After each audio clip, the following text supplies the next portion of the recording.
with a Frank Zane. Who developed that pose? Is that your pose, or did you steal that from like an older bodybuilder?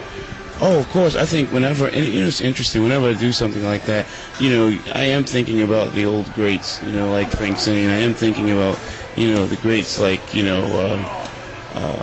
Arnold, or, Harold Poole, Steve Reeves, and honestly, for anyone that's really interested in the history of competitive bodybuilding, as it was still evolving, years back, from like the combination of the strongman stuff, and there's a lot of like really awesome, interesting artistic poses, that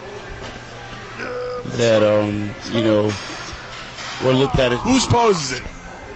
Oh, Frank Zane. Thank you.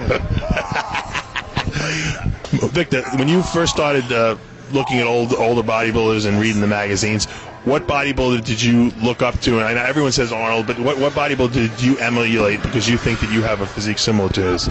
No, again, I have to say, Haney, I salute you, man. It's actually the first magazine I found in the basement. It had Lee Haney in there, and right next to him was a picture of Victor Riches. And once I found that magazine, it was basically the only magazine I had for the next 2 years. 2 years later, they started actually having them in the library, which was pretty cool. So yeah.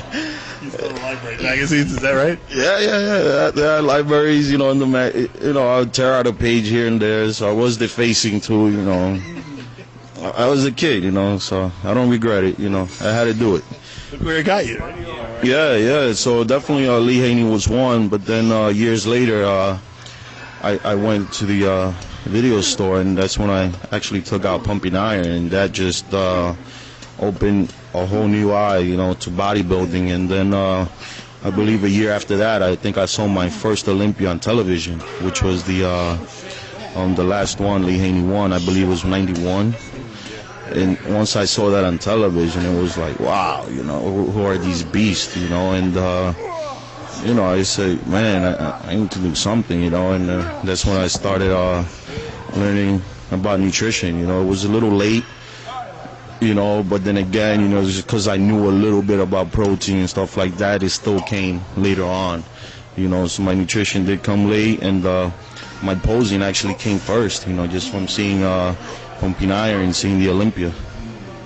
And Lee Haney kicking my man Dorian's ass. So you didn't, when you first started training, you didn't even know anything about eating. You just ate normally, right?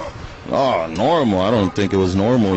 Potato chips in the morning, a bowl of cornflakes in the afternoon, and I thought the dizziness came from the atmosphere. It was really from malnutrition.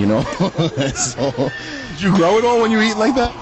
No, man, I was hallucinating day in, day out, because I wasn't eating. I thought potato chip was, was basically it. I didn't eat. I didn't like to eat. I didn't start eating till late, until I turned 18. That's when I actually started eating. What about you, Kai? As far as nutrition goes, I know you started real young too, bodybuilding.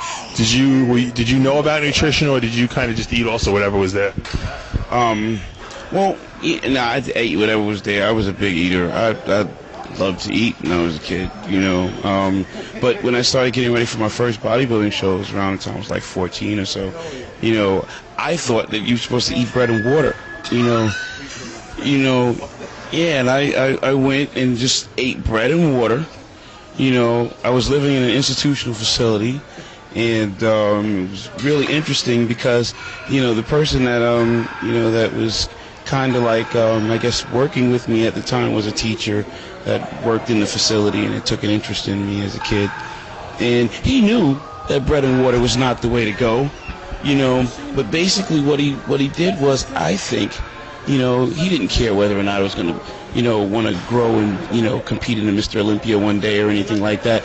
I think he just saw the strength in the character building. If this person is able to, develop himself enough to commit his mind to this particular pattern of behavior, with a goal in mind, and stick to it, maybe he's learning some skills that will evidently one day take him somewhere very far, or maybe even just save his life, So It was very interesting. He encouraged me to eat bread and water every day, and would ask me, though he knew bread and water was not the way to go, Kai, did you eat your bread and water today? You know, yes, I did, sir. I'm walking with my loaf of bread and my water. How did you look for that? Emaciated.